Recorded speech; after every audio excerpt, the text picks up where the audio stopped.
Buenos días, compañeros. Mi equipo, que está conformado por Mar Nayeli, Tianitzel y su servidor, Julián Enrique, les hablaremos de la percepción social, comunicación y persuasión. En una primera parte del capítulo presentaremos las principales formas en las que la psicología social ha intentado comprender la dinámica de los mensajes persuasivos. Posteriormente se considerarán los elementos claves que influyen en el proceso de la persuasión y finalizaremos refiriéndonos a la persistencia de los efectos persuasivos y a la resistencia ante la persuasión. El proceso de persuasión es concebido como un conjunto de etapas en las cuales hay una serie de elementos claves, tal como aparece en el esquema, y nos habla de los estímulos de la comunicación, que puede ser la fuente, que son fuente, contenido, canal y contexto. Estos son filtrados a través de la disposición del receptor, si es susceptible a la persuasión y actitud hacia los estímulos en la comunicación, lo que causan las respuestas internas de los receptores: atención, comprensión, aceptación, retención, y estas son manifestadas en respuestas observables, como por ejemplo cambios de opinión, percepción, afecto y acción. Según la teoría de la respuesta cognitiva, siempre que un receptor recibe un mensaje persuasivo, compara lo que la fuente dice con sus conocimientos, sentimientos y actitudes previas respecto al tema en cuestión, generando de esta manera una respuesta o respuestas cognitivas. Estos mensajes autogenerados, especialmente su aspecto evaluativo, son los que determinan el resultado final del mensaje persuasivo. Si los pensamientos van en dirección indicada por el mensaje, la persuasión tendrá lugar. En cambio, si van en dirección opuesta, no habrá persuasión, o incluso puede darse un efecto contrario. Los receptores no son persuadidos por la fuente o el mensaje, sino por sus propias respuestas ante lo que la fuente y el mensaje dicen. Por eso es fundamental determinar qué factores y de qué manera influyen sobre la cantidad de argumentos que el receptor genera a favor o en contra de la posición mantenida en el mensaje. La cantidad de argumentos generados depende, por ejemplo, de la distracción, así como de la implicación personal del receptor.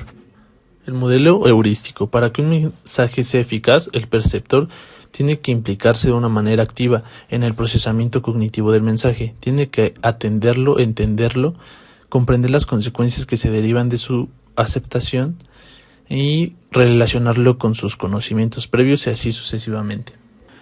Y por último les voy a hablar del modelo de la probabilidad de elaboración. La comunicación persuasiva, para esta tenemos que conocer la motivación para procesar y la capacidad del individuo para procesar esa información. Después de esta, analizaremos la naturaleza del procesamiento cognitivo y nos plantearemos si haremos que sus pensamientos sean favorables o desfavorables para causar un cambio en la estructura cognitiva.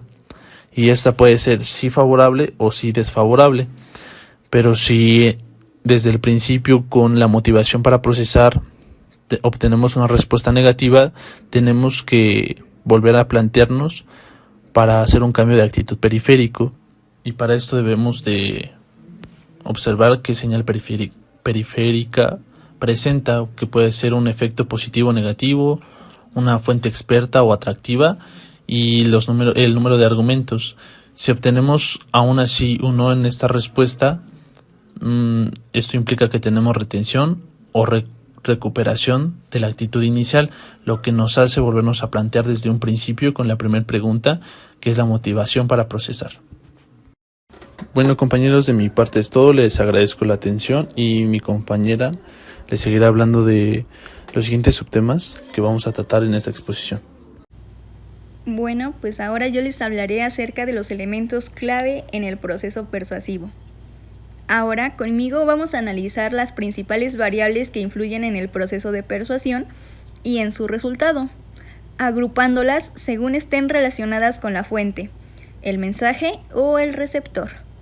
Estas variables pueden considerarse como variables independientes, es decir, aspectos que un experimentador o un comunicante pueden variar con el fin de hacer un mensaje lo más persuasivo posible. La fuente persuasiva.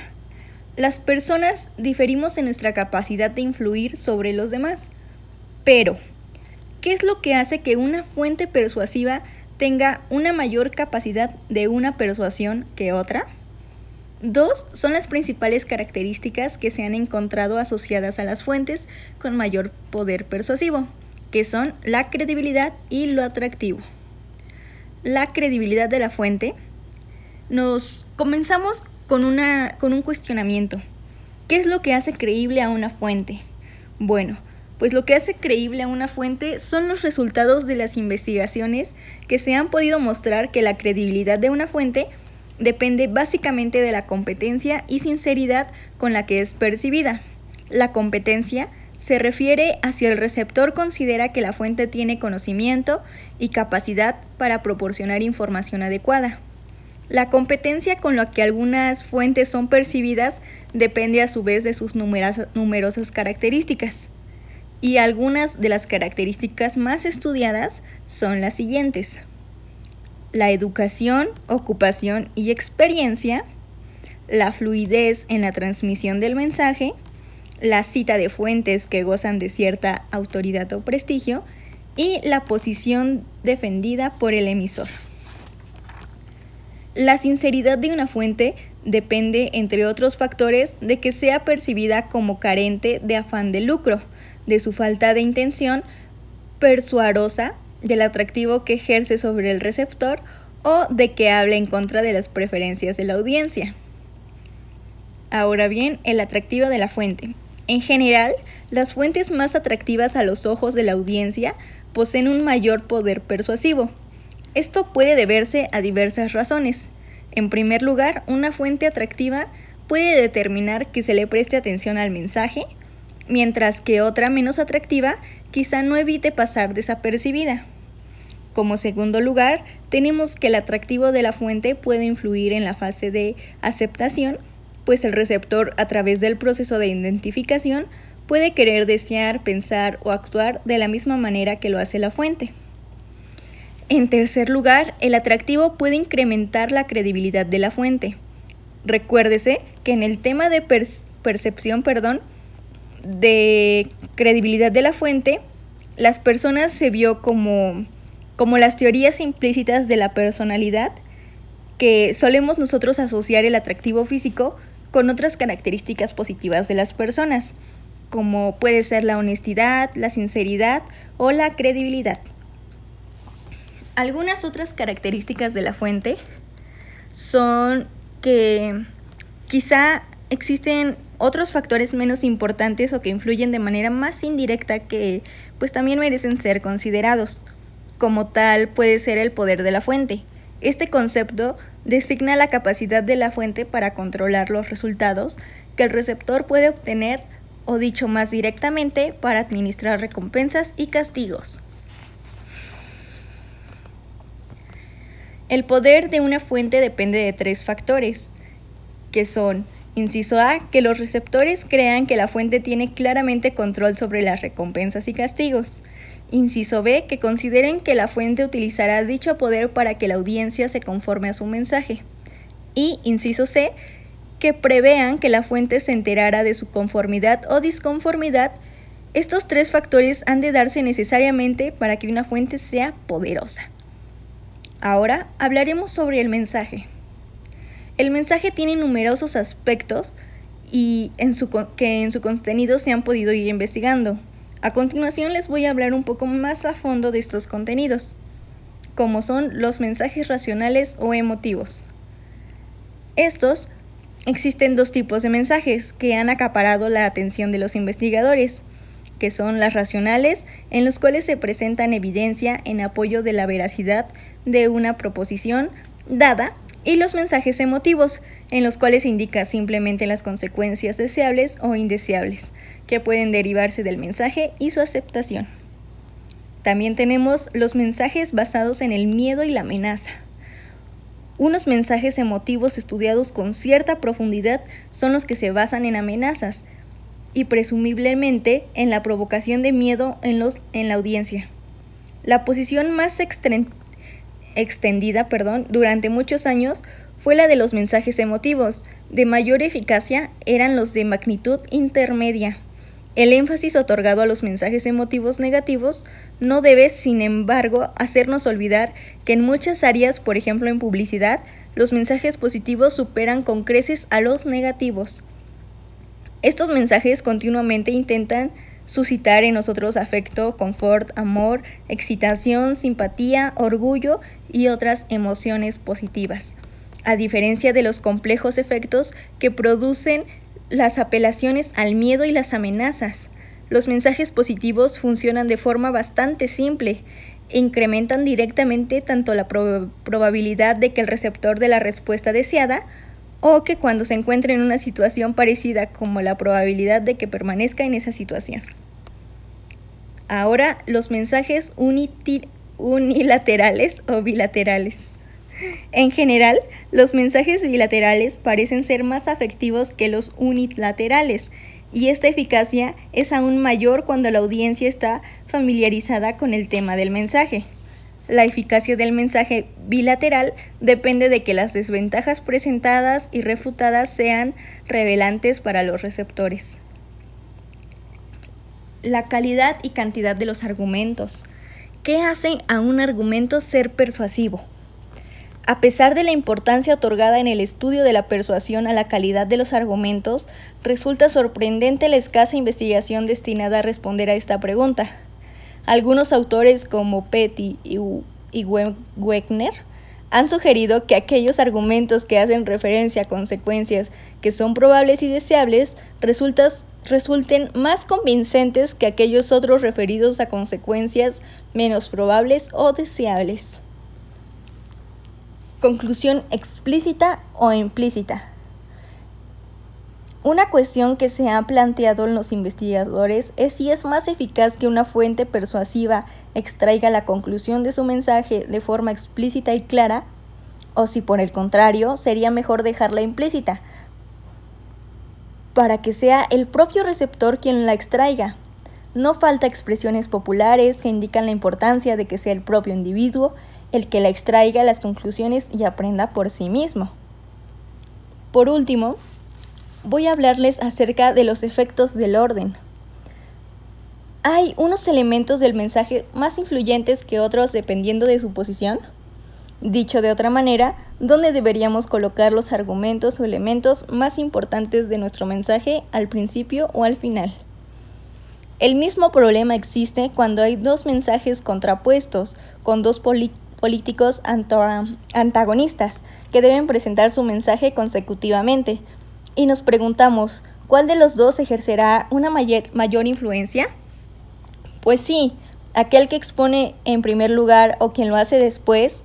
Los numerosos estudios realizados sobre el tema sugieren que si los dos mensajes o partes del mensaje se presentan seguidos y existen un lapso de tiempo entre la recepción del segundo mensaje y la mediación de la actitud, entonces se dará un efecto primacia. O sea, ¿qué quiere decir eso?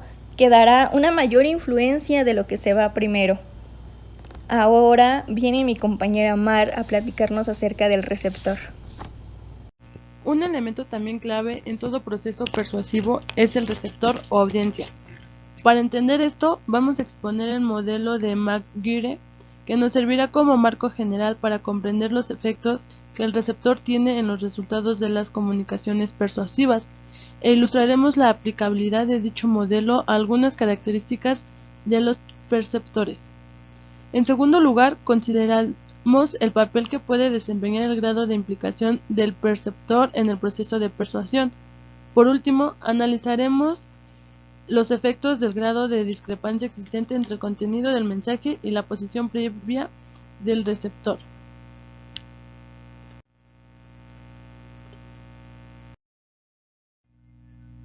El modelo de McGuire, 1968. McGuire propuso un modelo sobre la relación entre características del receptor y susceptibilidad de persuasión que ayuda a clarificar el complejo patrón de resultados encontrados.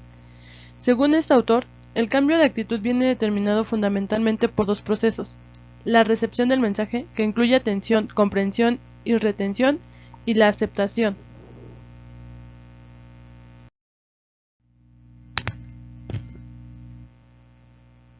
Las características del receptor, por ejemplo, inteligencia o autoestima, entre otras, a veces tienen efectos contrarios sobre cada uno de estos dos componentes. Así, las personas más inteligentes pueden recibir y comprender mejor los mensajes, pero también, porque son más inteligentes, pueden resistirse en mayor medida a ser persuadidos. Otra postura se basa en estudios anteriores que dibujaron una imagen mucho menos sencilla. Por ejemplo, un resultado inicial de que las personas de menor autoestima eran más fáciles de influir se ha visto seguido por resultados que muestran exactamente lo contrario, por otros que indican que las personas más fáciles de persuadir son quienes tienen niveles de autoestima moderado, y por otros que muestran que son las personas de alta y baja autoestima y no las de nivel moderado que resultan más fáciles de influir.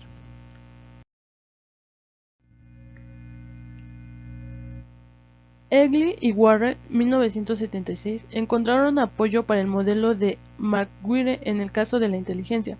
Según sus resultados, la inteligencia de receptores influye en la aceptación de mensajes complejos, en los cuales la comprensión es más importante que la aceptación, pero no lo hace en la aceptación de mensajes simples, donde lo importante es propiamente la aceptación. Se supone que en este último caso, la comprensión está al alcance de todos. No obstante, un trabajo reciente en el que se revisaron las investigaciones sobre inteligencia y persuasión indican que el aumento de la inteligencia parece asociado a la disminución de la persuasión, lo cual sugiere que los mensajes contraactitudinales utilizados en la mayoría de los experimentos posiblemente sean recibidos y entendidos por todos los receptores, más y menos inteligentes, pero son los primeros los que pueden rebatirlos mejor cuando hay alta probabilidad de elaboración. Todo esto nos lleva a una pregunta detonante. Si yo soy más inteligente que la fuente, ¿por qué voy a cambiar mi punto de vista?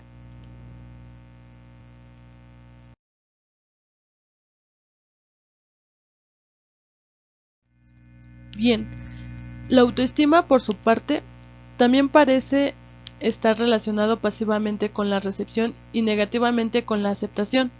Es decir, las personas con baja autoestima tienen menos confianza en sí mismos y se ven con menos capacidades, lo que les hace más dependientes de la opinión de los demás.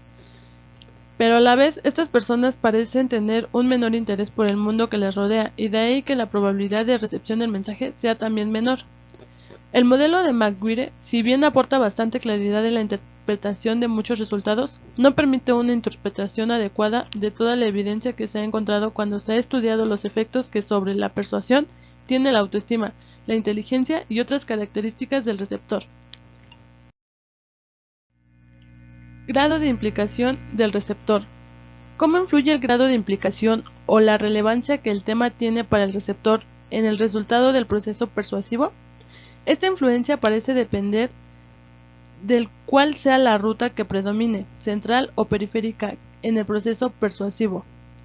El modelo de la probabilidad de elaboración predice que los argumentos sólidos y de alta calidad afectarán más a los sujetos que están más implicados. En cambio, la credibilidad de una fuente, una señal periférica, producirá un mayor cambio de actitud a quienes se sientan poco implicados.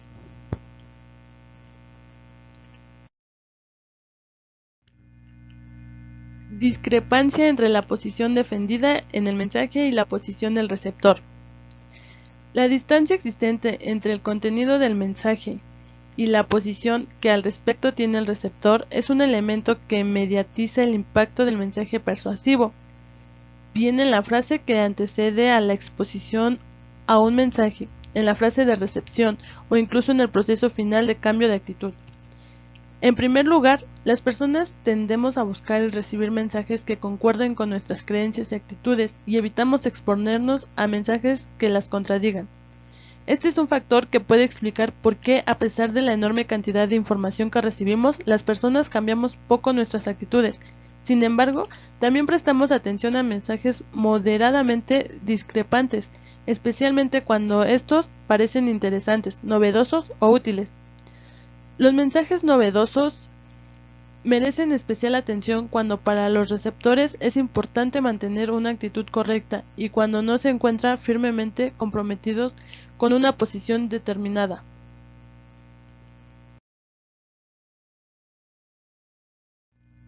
Resistencia ante la persuasión.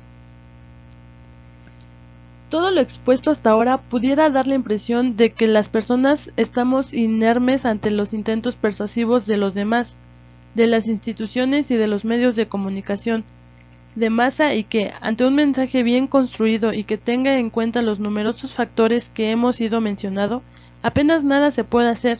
Los receptores disponemos de numerosos mecanismos para eludir la influencia de la multitud de mensajes persuasivos que a diario nos asedian. Antes de considerar algunos de los factores que aumentan la resistencia ante la persuasión, diremos como criterio general que cuanto mayor es el conocimiento que el receptor tiene del tema y más articulado esté el conocimiento, esto es, cuanto más fuerza tiene la actitud, más difícil es persuadirle. Interesante, ¿no?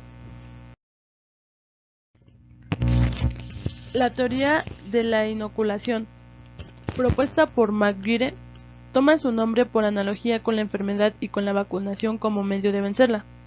Veamos.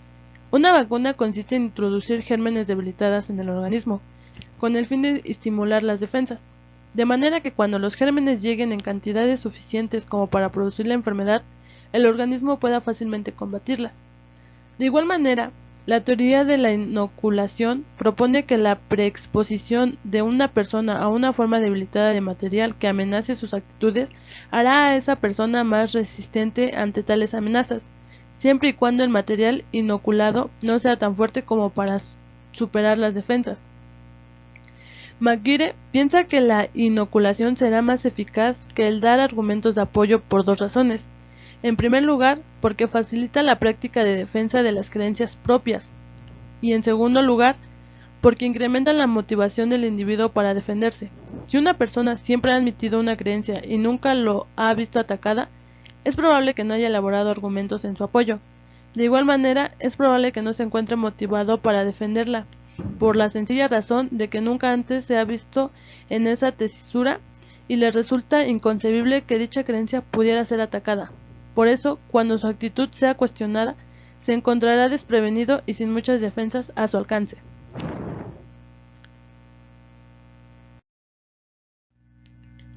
Con el fin de demostrar la eficacia de la inoculación, este autor y sus colaboradores buscaron actitudes o creencias que no hubieran sido nunca atacadas y eligieron axiomas culturales. Las axiomas culturales son creencias ampliamente extendidas que rara vez se ponen en tela de juicio. Por ejemplo, es buena idea lavarse los dientes después de cada comida, o los efectos de la penicilina han sido, casi sin excepción, un gran beneficio para la humanidad. Elaboraron dos tipos de defensa de dichas creencias. La defensa de apoyo consistía en proporcionar a los individuos argumentos favorables del axioma cultural, mientras que en la defensa de inoculación se proporcionaban argumentos contrarios refutados. Por ejemplo, estos autores crearon 4 condiciones experimentales: defensa de apoyo y después ataque, defensa de inoculación y después ataque, ataque sin ningún tipo de defensa y ni ataque ni defensa. Sus resultados mostraron que cualquier tipo de defensa era mejor que ninguna, y que la defensa de inoculación era superior a la de apoyo, proporcionando resistencia ante un ataque posterior. Ahora veamos la distracción. Según McGuire, los elementos que pueden distraer cuando se recibe un mensaje persuasivo interfieren con el aprendizaje de los argumentos y por tanto reducen el cambio de actitud. Diversas investigaciones han mostrado que, efectivamente, los elementos que distraen verbales o conductuales reducen el impacto persuasivo del mensaje, o al menos reducen el aprendizaje de los argumentos en él incluidos. Sin embargo, diversas investigaciones han encontrado que bajo ciertas circunstancias la distracción no disminuye, sino que incrementa la persuasión. Raro, ¿no? Algunos de los investigadores que han encontrado una relación negativa entre persuasión y distracción han sugerido como posibles explicación que cuando la gente se expone a mensajes persuasivos, vocaliza internamente contraargumentos en contra de la posición defendida en el mensaje. Esta vocalización supone que suministra resistencia entre los argumentos que se reciben. De este modo, la distracción puede inhibir el desarrollo de contraargumentos y en consecuencia provocar un mayor cambio de actitud.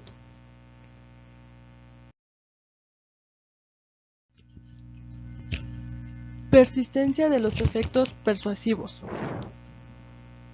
Hovland y colaboradores, 1949, pensaban que los efectos de un mensaje persuasivo serían más intensos inmediatamente después de emitir el mensaje, y que su influencia iría decreciendo con el tiempo.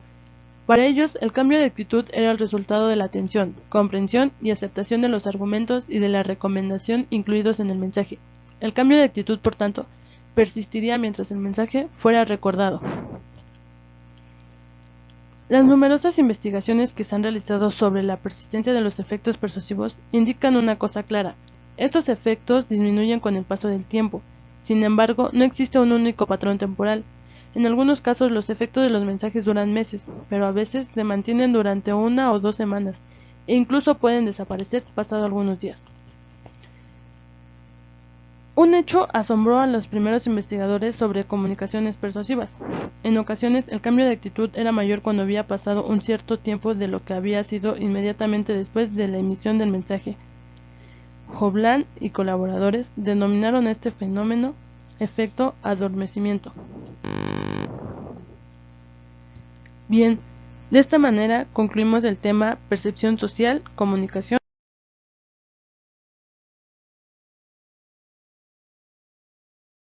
y persuasión. Muchas gracias por visualizar este video.